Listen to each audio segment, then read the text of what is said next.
lagi, update. no? So, sino si NDRRMC, attorney? Si NDRRMC, ang ibig sabihin niya, National Disaster Risk Reduction and Management Council.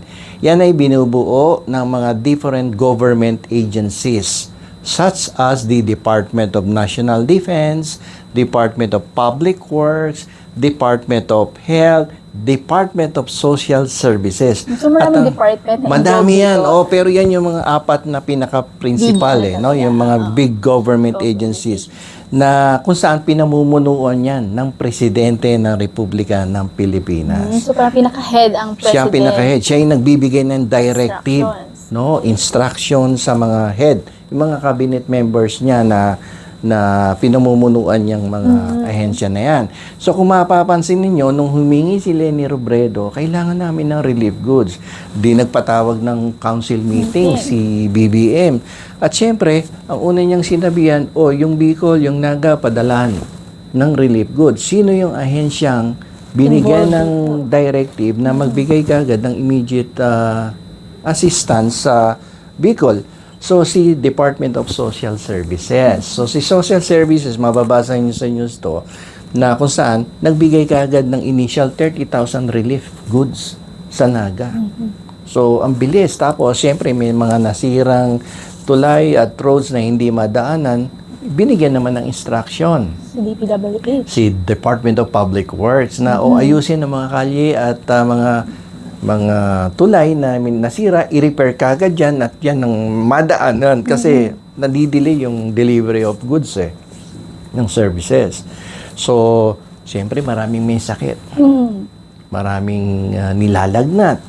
So, nagbigay din ng directive. Mapapanood nyo din sa TV na may dumating na supplies ng mga medisina. Yes. Diba? So, isang nagpapatupad niyan ay yung Department of Health, yung Secretary ng Health Department. So, yun ang isang function ng NDRRMC.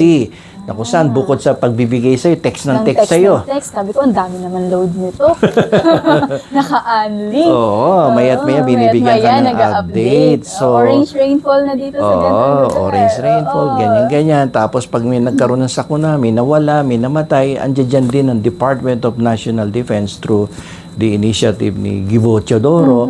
Yan, magkakondak yan ng rescue operation. Siyempre, sanay sa combat yan Sila yung mga susulong dun sa mga baha at upang hanapin yung mga nawawalang mga mahal sa buhay ng mga biktima at yung mga namatay naman, sila din yung magbibigay ng paunang tulong dyan. So, ito ay sama-samang pagtutulungan, kooperasyon, coordination ng mga different government agencies, tong NDRRMC. So, kung hahanapin niyo, asan si Presidente? Ando doon sa NDRRMC. Nasa likod din siya yung nasa likuran na nagbibigay ng directives. Kung mapapansin niyo, di ba, last night, nakasakay sa helicopter at tinitingnan niya ano pa yung mga nasirang tulay, sino yung apektado. Pagkatapos nung babalik sa table yon. Patatawag lahat yung members ng NDRRMC at pag-usapan, ito, kailangan ng tulong dito. Nakita ko kanina, nakasakay ako sa helicopter, ando doon, ito yung mga apektado. Gawang kagad to ng solusyon upang makarating ang serbisyo ng gobyerno sa mga nangangailangan nating taong bayan. Yes. Yun, So, yung pala, siya pala yun. Ganun pala siya nag-work. Sabi kasi, minsan may nagtanong sa akin, Sir, ano ba itong NDRRMC? Ang kulit-kulit. Hindi mo mati-turn off yan. Text on text. Text yan. Yung pala. So, yan ang yun grupo pala siya. ng ating presidente. Very vital group. Importante yan. Huwag niyong i-delete at i-bablock sa cellphone yan. So, ayun, attorney. Yun pala si NDRRMC. So, now, attorney, I wanna ask you, ano naman yung role or papel dito ng ating Vice Presidente? Alam mo yung Vice Presidente, palamuti lang talaga yan sa ating gobyerno. At even if you will read the 1987 Constitution, wala naman masyadong function talagang ibinibigay sa pangalawang Pangulo. Kung hindi, dapat, para sa akin, ang dapat na minamaster niyan, yung mahusay siyang manalangin. Bakit, attorney? Kailangan ba religious kapag VP Hindi ka? naman kailangan religious. So, kailangan mahusay kang manalangin manalangin na sana may mangyaring hindi maganda sa unang pangulo, sa pangulo ng Para pala Pilipinas. mapalitan. O para makapag-take over siya. Like for instance, na aksidente, incapable of doing his functions. So, Ayun, take yun over pala. yung Akala vice ko naman, ba't presidente. kailangan religious? Alam mo, Akala ko may naging- required na kaano dito, Alam mo, nung religion. bata pa ako, nagwo-work ako sa Office of the Mayor sa San Juan. Ang mayor nun, si Erap Estrada, at ako yung naka-assign sa Office of the Vice Mayor. Pag may mga okasyon silang pinupuntahan ng Vice Mayor, ang bungad palagi ng Mayor, Mayor. si Erap. Ang tawag namin kay Erap nun, Yorme. Oh, si Yorme. Sa kanya nagsalita Siya ang yung, unang Yorme. yan yung original Yorme. Yorme. Ang tawag namin dyan, ayan na si Yorme. So, pag yan may mga bisita at pinakilala ang kanyang vice alcalde na si nasirang Pabling Angeles, sasabihin niyan, mga pare, mga hirap, ito yung aking vice alcalde na napakahinang manalangin. Kasi hindi pa siya nategi. Hindi siya matigit. Hindi siya matigit. Pero may samahan nila 17 years. Grabe ang tagal. Walang nangyari. Walang nangyari. Kaya ang biro sa kanya palagi ni Era, pare, ang hina mo kasing manalangin. Yun pala. So, ang VP dapat magaling manalangin. Magaling manalangin, no? So wala namang function 'yan. So, yun nga lang ang nakakapagtaka sapagkat nitong nakaraang Itong kalamidad, recent calamity natin. no, ang nakita natin is the former, no, Vice President and not the incumbent Vice President. Nakita naman siya, attorney. Sa Saan? birthday party. Sorry, nakikiano lang ako sa Facebook eh. Oo, sabi, Medyo ano tambay. ginagawa during the time of typhoon? Yes, nakiki-birthday. Naka-ano pa nga, formal gown. Grabe. Sana all. Oo. Naka-glam So, hindi ko team pa. nabasa yun. Hindi ko Oo. nakita yun. At hindi na yun bago, attorney. Kasi if you remember before, during the Karina naman, yun din yung last flight. July? Yes, in July. Okay. Yun din yung flight niya naman sa Germany. Okay. Yung Mark Safe in Germany naman ng ating VP. Oo. So, natin yun na absent talaga siya during Ano the ba ginawa niya sa calamities. Germany during that time na meron ding kalamidad? Swiftie ata siya, attorney. Kay Sweet Taylor. Swiftie, Taylor Swift. Taylor Fan ata Swift. siya ni Taylor Swift. So, So siguro, habang nakajam doon. ang ating mga kababayan ay nahihirapan dulot ng isang malakas na bagyo, ang ating Vice Presidente naman ay nag-e-enjoy makinig ng magagandang musika. Pero ni siguro, ano na Taylor talaga, Swift. attorney, stress lang talaga siya, no? Kailangan niyang Na-stress siya sa bagyo, so kaya umaalis siya para ma-relax yung So, utak niya. Baka doon stress siya nagpaplano sa ibang lugar. stress reliever Oo, niya stress si Taylor reliever niya. Swift. Ang galing naman, no? Ang sarap, di ba? Samantalang ating mga kababayan nakababad. Nakalubog sa baha. Oo, sa baha. Grabe. At ang yung dating Vice Presidente ang Ang umaaksyon. para matulungan ng ating mga kababayan. Ayun. So, grabe, no? At bakit kaya nagkakaganito ang ating Baka meron pa kayong kasi other ganito, observations, no? I-comment nyo dyan sa aming video. instead of the Vice President, the incumbent, hindi si Leni Robredo, instead of the Vice President providing the necessary assistance to the President, kay Bongbong Marcos, iba po ang nangyayari. So, ang nangyari dito sa kasalukuyang sitwasyon kahapon at nung isang araw, si Presidente Marcos ay parang, although not directly, si Leni Robredo ang nagbigay ng assistance pagdating sa kapakanan ng mga Pilipino dyan, na nakatira dyan sa Bicol Bicol region. area. Siya yung nag-function talaga. Although wala sa posisyon, nagbigay ng assistance, nanawagan sa presidente, at ang presidente naman ay agad-agad nagbigay ng tulong through the NDRRMC na pinaliwanag natin kanina, na napakagandang tingnan. No, na dalawang naglaban sa pagka-presidente ay kasalukuyang nagbibigay ng kooperasyon, koordinasyon upang matulungan ang ating mga kababayan, di ba? Ano bang naramdaman mo nung nakita mo si Leni at si BBM na nagpapalitan ng kooperasyon? Ako, I appreciate it, attorney, kasi doon mo makikita yung sincere na pagtulong sa taong bayan eh. Hindi lang basta-basta na nung politika na puro salita lang na binitawan, ganyan. Nakita mo na may action na ginawa talaga, di ba? Action, not words, kasi yung hinahanap natin. And me as a millennial, siguro kasi I'd say na mas dilat na siguro yung mga kabataan ngayon.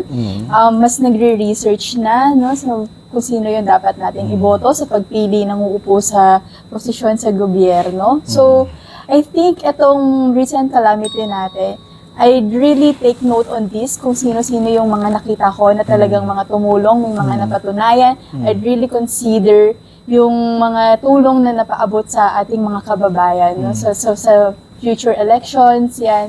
Huwag nating kalimutan yung mga important situations like this na nahihirapan tayo kung sino yung mga nakita nating present na tumutulong. No, wag tayong magpadala dun sa mga mga nagsasabi mo, may mga nagbobotots lang dyan, mga artista na umiiyak-iyak na dyan. Ngayon may mga influencer na rin na pumapasok. Tapos ang daming nag-declare na gustong mag-serve sa bayan pero wala tayong masyadong nakita nitong recent calamity. So nakakalungkot. So, itong pagtulong ni Attorney Leni Robredo, siguro, Attorney, talagang tatandaan ko to. Talaga na if ever sa future man, baka makonsider ulit ni Attorney Robredo na tumakbo.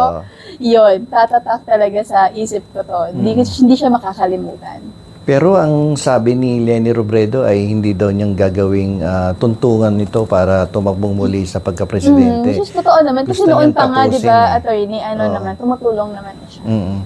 So, hindi siya katulad ng ibang politiko na ginagamit yung local Pagtulong, government tapos para umangat sa posisyon sa maging senador, maging vice o maging personal presidente. intention. Oo. So sa kanya talagang gusto niyang tumulong at tapusin yung kanyang termino daw kung sakasakaling mananalo siya sa pagka-alkalde ng Naga City na sa tingin ko naman Diyos ko, kung hindi ba naman talaga, hindi ko na lang alam sa mga taga-Naga, ha? pag hindi pa Kung nila hindi pa hinalal talaga, to, hindi di ba? pa kumagat talaga. Oo. So number one priority is the sincerity. Yes. Yung willingness talaga to provide services to the people na walang kapalit, no, na hindi kailangan ng posisyon. Hindi kailangan ng public funds or calamity funds or confidential funds. Ito nga yung funds galing sa ibang tao. Di ba? Nag-ooperate with the funds of the people. Galing sa private citizens private individuals. to na nakita lang sa Facebook, nakita sa YouTube, at agad-agad tumulong. Meron dyan mga nagpadala, siguro etnep lang, 50, 100. Pero imaginein mo kung tigwa 100 or 500 yung mga nagpadala na yan. Although may nagpadala dyan ng 100,000 or millions. Millions siguro. Pero kung biruin mo, ilang milyong tao ang involved para ma-raise yung fund niya, di ba, Attorney? Ang dami nag-react, milyon na nag-react. Yung tiwalang binuhos nila. Kung gaano kalakas yung bagyong dumating dito sa atin, si Christine, ay ganun ding kalakas yung tiwalang ibinuhos ng taong bayan kay Leni Robredo sa kalamidad na to. So, yun. Very commendable. Ang Angat Buhay. Angat Buhay Foundation. Maraming salamat po sa mga taong nagbo-volunteer sa Angat Buhay. Okay. Mabuhay kayo. Mabuhay kayo lahat. So, to sum up our vlog for today, no, sa ating mga viewers, baka meron diyang mga nanonood na nag-iisip dahil sa paparating na eleksyon for 2025. So, just a piece of advice lang po, personally from me or from us po, no, na let's take into the consideration itong recently na nangyari sa atin, sa ating mga kababayan, sa ating bansa. Nakita natin kung ano yung epekto nito, almost 3.3 million individuals ang affected. Meron na tayong nasa 74 na ang recently na nasawi, nawalan ng buhay dahil sa calamity na ito. So siguro sa darating na eleksyon, kapag pupunta tayo sa ating mga presinto, very important na isipin natin kung sino ba yung tao na iboboto natin, yung bibigyan natin ng karapatan na maglingkod para sa atin. Dahil tandaan po natin, nasa botante po ang power. Wala po sa mga politiko ang power, nasa atin po ang totoong otoridad. Dahil tayo ang nagluluklok sa kanila, nagbibigay sa kanila ng posisyon. Tayo ang nagdedesisyon sino ang sa tingin natin na mas makabubuti para sa atin, sa ating future. So, ayun, ang pagtakbo po, ang politika, itong pagiging sikat na politician, hindi lang siya para sa mga artista, hindi lang para sa mga influencer, o para sa mga kilalang belonging na sa mga political dynasties, mga kilalang pamilya. Hindi ito para sa kanila, para ito sa mga tao na may sinseridad sa kanilang puso, na gusto talagang tumulong, yung willing tumulong, hindi lang puro salita, hindi tayo dadaanin sa mamabulaklak na salita. So pagpunta natin sa presinto, let's find the traits like this na kagaya na na-observe natin kay Leni Robredo. So once I say na Leni Robredo mo ang iyong balota, so dapat alam mo na kung ano yung tinutukoy namin doon. Anong personality or traits ang involved doon sa Leni Robredo mo, yung taong ito. Okay? So sa pagpili ng ating iluluklok sa posisyon, sa inyong mga kanya-kanyang districts, no, barangay, or regions, yan. Isipin natin yung traits na Leni Robredo. So, ano ba yung mga relating words kay Leni Robredo? Yung sincerity, yung transparency, consistency, dapat present lahat yon. Yung accountability. Accountability, ayan. Dapat present lahat yon. Okay? So, Leni Robredo niya. Leni Robredo natin to, no? Sa 2025, wag pong kakalimutan. Okay? So, that would be all. At sana marami po kayo natutunan, and we really want to hear you po sa aming comment section. Please get involved in these topics. No, gusto naming marinig kung ano ba yung sa tingin ninyo, sa observations ninyo. Meron din ba kayong mga gustong i-share dyan, mga personal observation ninyo nitong recent calamities sa ating mga politicians. I-share po ninyo sa inyong comment section para pag-usapan din po namin sa aming mga future vlogs. Yeah. So maraming salamat po, at huwag niyo pong kakalimutan mag-like and subscribe sa aming YouTube channel na Attorney Bueno with Erica Guevara. Maraming salamat po. Thank you.